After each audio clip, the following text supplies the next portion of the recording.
Thank you for the kind introduction. Xin chào. Good afternoon. I think that means good day, right? Thank you. Thank you.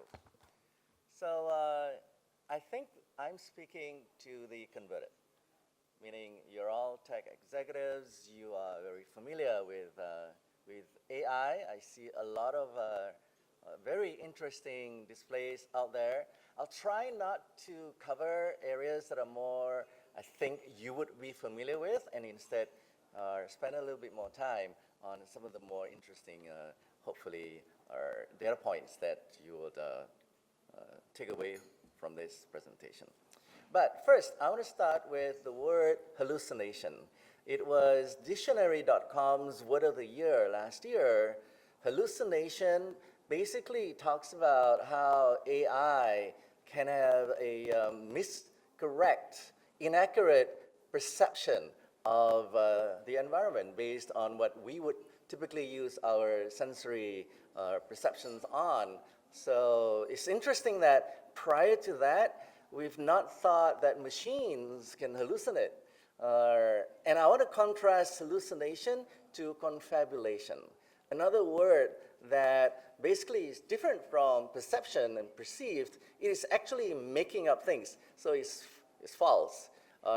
We have to be concerned that just as dictionary.com has talked about hallucination being its word of the year, meaning that AI is like that very smart student who is so enthusiastic and wants to know and answer every question, and then comes up sometimes with fake stuff.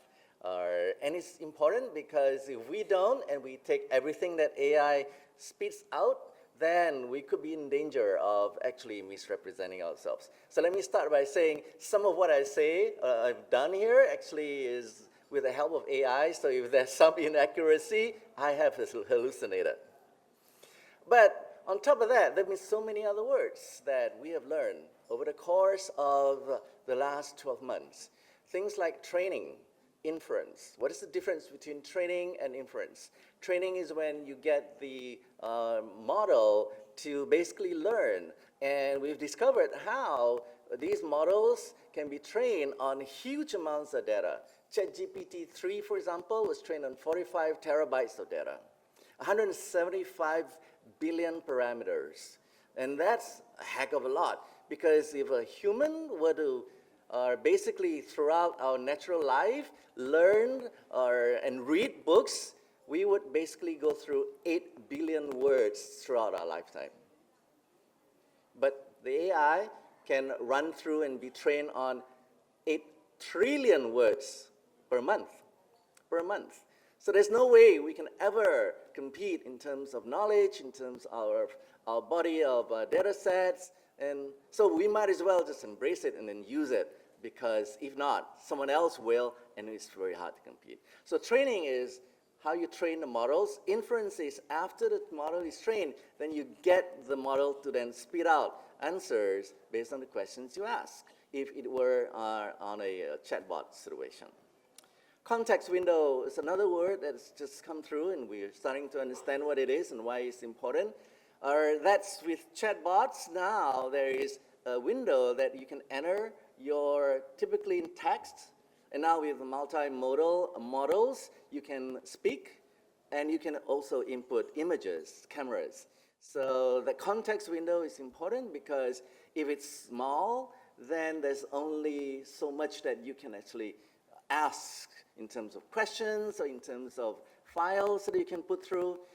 Gemini 1.4 from Google recently announced that its context window has grown from 1 billion tokens to now 2 billion. Sorry, 1 million. 1 million to 2 million. That is a huge context window.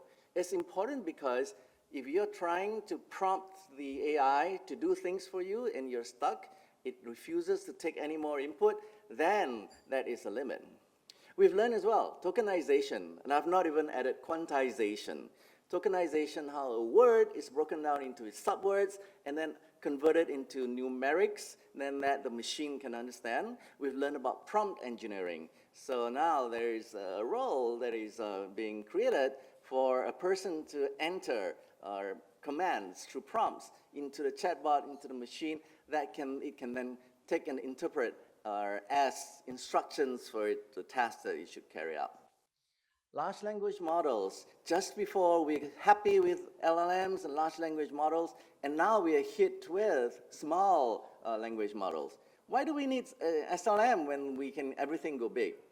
Because if you're thinking about putting into working with a large language model, it goes through the cloud.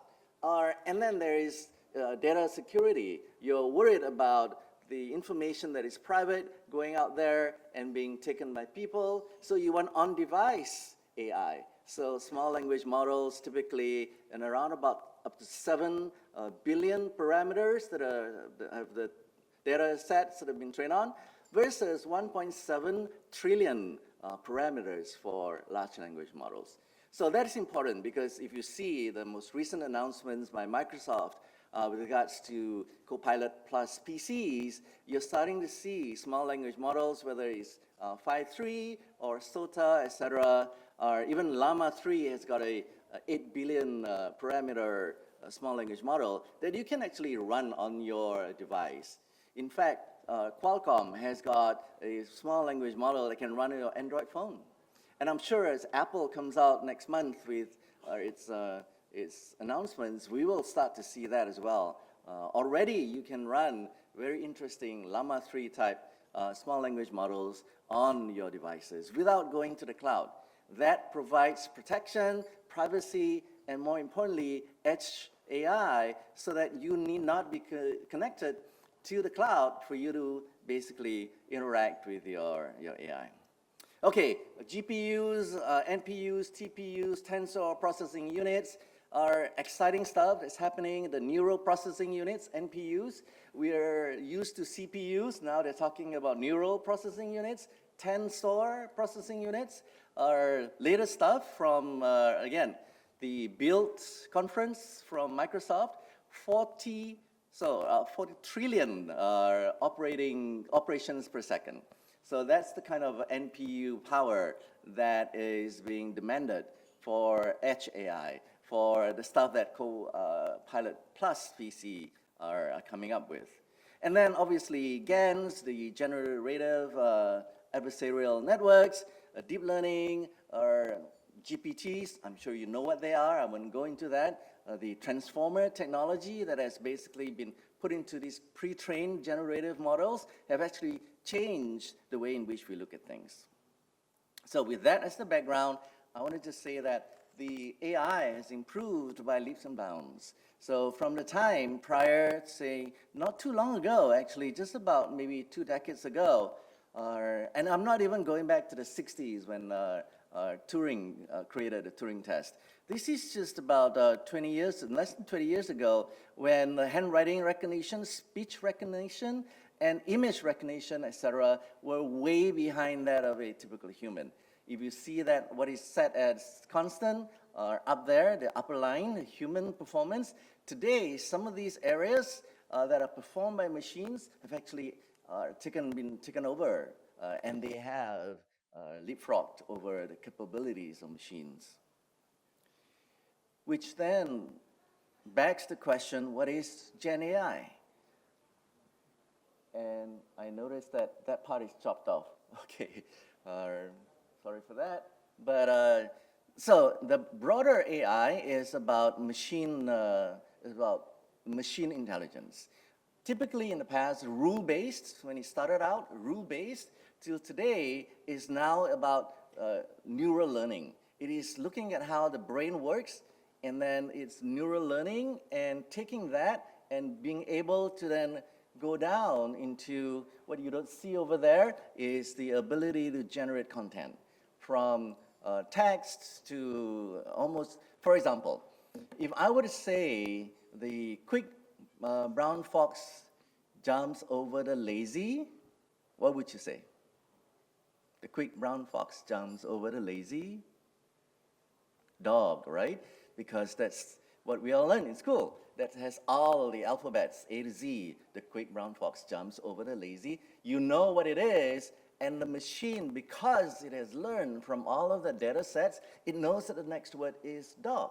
So it will generate that word. That is the basis of what we have today that has given rise to this generative AI. It is not just words today, it is, for example, images, DALL-E, or so many other examples have emerged, including the latest is even a song. You can compose a song, get AI to actually compose a song, come up with the lyrics, and move on. With an eye on the timer, I want to move fast. Okay, so what is it good for? And the inspiration is ChatGPT.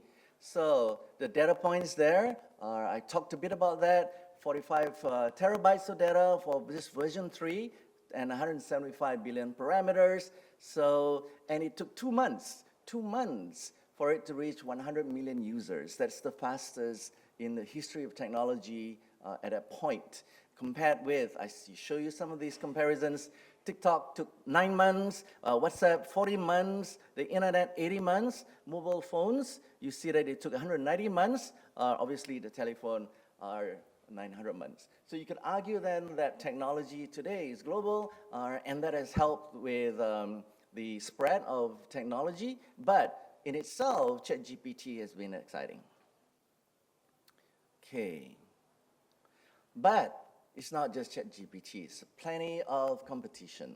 You can see, like I said, Meta, Facebook, what used to be Facebook today has Llama 3, and Anthropic has Claude. That's from the investments from Amazon and AWS. Google has Gemini. From Europe, you see Mistral, even obviously from Asia as well. Korea, we recently were in Korea. We had the Naver visit, and they have their own LLM as well. China, obviously, Ernie is coming out from the chatbots that are coming out from there. You're starting to see a lot of very exciting stuff, both in the open space and also in the closed space. But it begs the question, what is it good for? All of these things are competition, U.AI, if you go and you can see so many different types of applications, use cases. You can not even need to do programming. If you AI.ai, you can, for example, go in and use your templates to generate very quick AI apps and agents. And including as well, of course, what OpenAI is doing with regards to its GPT store. Think of them as app stores. If we had the opportunity to today, say, go back time travel to prior to the App Store and Google and Apple with their app stores, and commit the country to creating apps for these stores, we would have created so many billionaires. But the opportunity today exists with AI, with GPT stores, with the ability for us to encourage a new generation of AI-savvy citizens that could actually be creating GPTs that could be, in the future, millionaires and billionaires, because their GPTs are not just serving local markets, but serving markets around the world. So please have a look and check it out. It's exciting stuff. And massive growth ahead for GenAI adoption. So 3 predictions by Gartner. Today you see generic as typical in the adoption curve. You see at first more widespread horizontal type applications and use cases that are developed. But Gartner says that within the next 3 to 4 years, you will see up to 50% of applications will be vertical, will be specific to industries and not just general purpose anymore. On top of that, you see that 75% of businesses will use GenAI to basically even create synthetic data, because obviously models that are going to be used by businesses and corporations internally will have to have data. So synthetic data creation will also be another key driver. Similarly, up to 30% of implementations will actually be requiring energy-conserving computational methods, because in line with the green transformation theme of this DX Summit, green technology is going to be a key thing as well. I want to give you just this very interesting example. AI in the fast food industry. RAG AI, Retrieval Augmented AI. So if AI hallucinates, how then do you stop it from making these hallucinations? You feed it with a very restricted diet, so to speak. Give it only your menu. And you're starting to see that in the fast food industry in the US. They come in and say, only provide answers based on the menu items that I fed you. You can learn from your LLM structure and the way in which you answer questions, but when you provide answers, restrict it to the menu that I've provided you. And that has been a stunning success. It's been adopted so widely. As opposed to, in the case of Wendy's, Wendy's went another way. Wendy's said, hey, we are going to basically use dynamic pricing. And if you're familiar with Uber and the surge pricing, maybe here in Vietnam it is Grab. Sometimes when you really need the Uber, they jack the price up because there's so many people that's using Uber or Grab, and suddenly what would have been, say, $10 becomes $20. That is surge pricing.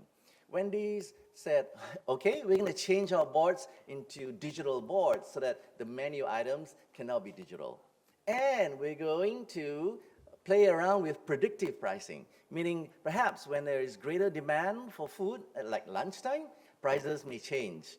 There was a backlash because consumers were very unhappy, so they were forced to back down. To the extent that they say, no, actually now what we're going to do is we will provide you with special offers. If you come during special times, instead of just getting a burger, we'll give you a dessert. So they've had to change that. So dynamic pricing with the help of AI, that was one kind of use case, in the same typical fast food industry that has to change because of consumer backlash. Moving on, AI in government. I think yesterday I heard there was MISA, wasn't it, that was talking about using AI to then help government generate more revenue from income tax returns. So yeah, that is an obvious one typical way in which you can do large-scale infrastructure monitoring, whether it is the border or whether it is for swimming pools, and obviously then to help government optimize its operations as well. But it's not just government, it is in almost every vertical industry. So depending on where the industry you're coming from, I think it's important to then consider how generative AI, AI in general, and GenAI in particular can help you. And I do want to provide, before I go into this, specific use case or example. In silico medicine, so it's not just the countries in the West, but based in Hong Kong. In silico medicine actually is an interesting discovery based on their GenAI that basically created in 46 days a novel molecule for fibrosis. Fibrosis hits the lungs. It is, is a disease that needs help. So in 46 days, they created a novel molecule that is using the chemistry 42 GenAI application that today is in phase 2 clinical trials, or FDA. So that is another way in which GenAI is making waves. Obviously, you have other examples like JP Morgan Chase Bank that has used its coined GenAI agents and applications to save 360,000 hours per annum of legal work. You have other examples like Netflix. 80% of the movies that I watch on Netflix come from AI recommendations. So there's so many more, and it is a great boost to our industry. TMT, our tech and media and telecommunications industries, is expected to see a 9% boost in value-added equivalent to the global TMT industry, 300 to almost 340 billion dollars in increased productivity. It's a boost to banking and finance, as well as about 4% to a critical sector, the education sector. So overall, on the bigger, broader scale then, Goldman Sachs has made an estimate that there will be an impact up to $7 trillion to global GDP. And AI overall, $740 billion in terms of its revenue, potential with GenAI coming in are at 207 billion US dollars. 300 million jobs will be impacted one way or another. So hopefully not all lost, but and that's quite certain that's the case. But impacted, changed. So over the last, we've seen cycles of technology, innovation, adoption. We've seen that some jobs, yes, were lost. Most jobs have had to be changed, and then new jobs are created. In fact, it is said that 75 million new jobs will be created over the next 2 to 3 years just from AI alone. And 1.5% increase in global productivity. So there is intense interest globally on AI, and GenAI in particular. But nations have obstacles to clear. What are some of these obstacles? WITSA did a global AI survey recently. We'll publish the results soon, but see the interesting data point. Up to 39% of the respondents say that nations' lack of an AI strategy is an impediment. So the question is the country that you're in, does it have a coherent AI strategy? But there are others as well, to be sure. Disparities in the tech sector, digital divide, ethical governance issues also provide obstacles. But I want to zoom in on the AI strategy aspect of that. And that segues into what WITSA does. We are a global alliance of tech industry associations around the world. Here in Vietnam, our member is Vinasa, and we work with Vinasa as well. And they've been a wonderful partner. In the US, our member is the CTA, Consumer Tech Association. In Japan, GISA. In the UK, Tech UK. Singapore, SG Tech, et cetera, et cetera. So we're headquartered in Virginia, in the United States, and we've been around for 46 years. So, and we have 9 catalytic platforms. The signature one is the World Congress on Innovation and Technology, the one you see in the center. But at the bottom of that, you will see the WITSA AI Centers of Excellence, WICO, in short, as we call them. What is that for? I want to zoom in on that, and how does that help with what I talked about in terms of the AI strategy. So please go to this QR code. It has a copy of, you can download a copy of our position paper on AI. So basically, we believe in the democratization of AI. AI is too important, too powerful for it to be in the hands of just a few. It has to reach out to more people. It has to go out there and be used by more businesses, more people in society, more.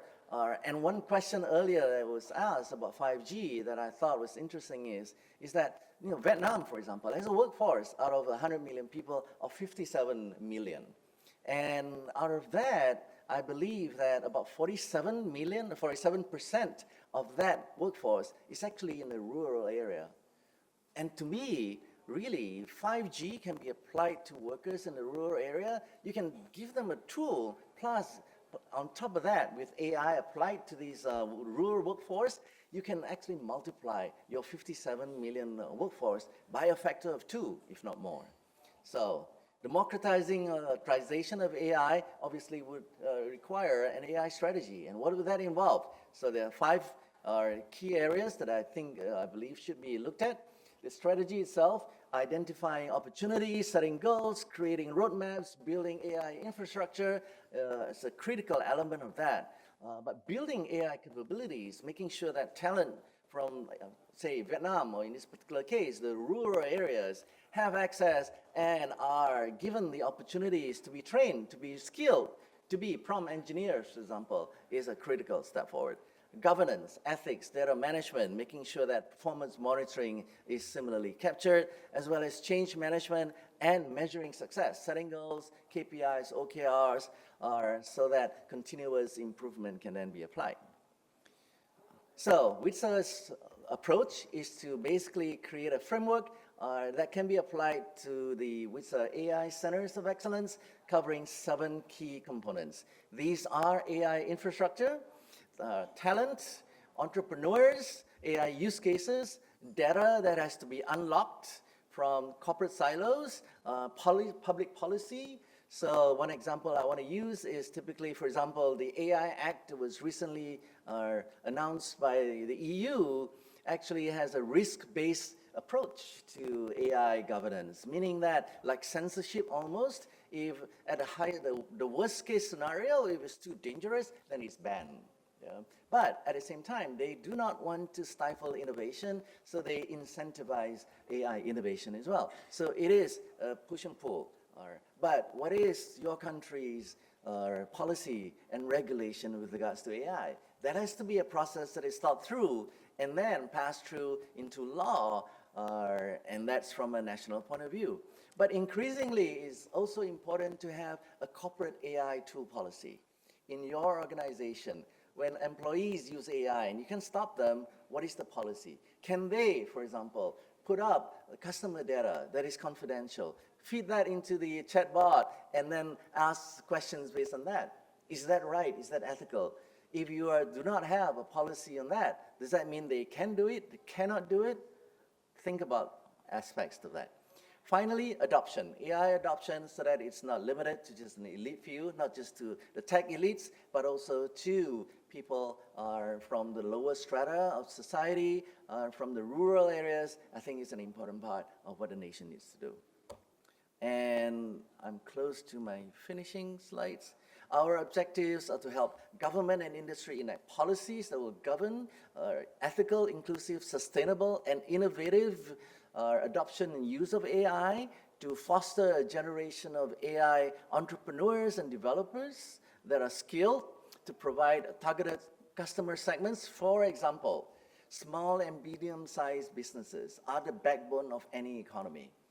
If they do not have access to AI infrastructure, to tools, then they are at risk from competition overseas. How do they then compete? So they cannot afford to say, I want access to the latest GPU-powered data centers. So they have to be helped by government. We want to also connect AI innovations with government and corporate adopters, maintain a curated database, as you can see there, of AI apps that showcase use cases in vertical industries, all the way down to helping corporations untrap the value in their data. And just a couple more examples. Specifically, for example, corporations, there's an AI maturity model. Have you determined what level you're at? Where are you in the AI maturity model? And if you are, say, at level 2, how do you progress and level up to level 3, level 4, much less level 5? So it's an important question to help our customers. If you're in the tech industry, if you're in producing and creating AI applications, it's not just point solutions. It is also making sure that our customer corporations go through a journey from one level to another. And I talked a bit about the AI policy tools, and then prompt engineering. So how then do we help these talent go through prompt engineering, low-code, no-code app creation, all the way through to GitHub Copilot Buddy, AI Buddy programming, so that you don't have to start your Python code from scratch. You can have the early parts of it, and then all the way through to AWS level type assistance with generative AI for cloud level deployment. So when you want to go mainstream, you're not just talking about just the chatbot element, but going all the way. That requires more concern with regards to cybersecurity and deployment on the cloud. So as a quick example, a talent quick win, prompt engineering, key components of a good prompt. You would have to key in the persona. That means you are asking AI to assume a specific persona, to then specify the task you want it to undertake, the context, providing it with context. Why are you doing this? And the audience. Is it meant for kids? Is it meant for corporate executives? Is it meant for government leaders? As well as the output format. Is that going to be in the form of slides or bullet points or a text document or perhaps even an image? Yeah. So, WICO and our plan is in 6 continents, and we're in the process of selecting cities to host these global AI network, and we hope to be working with Vietnam as well in the near future. Thank you very much for your kind attention.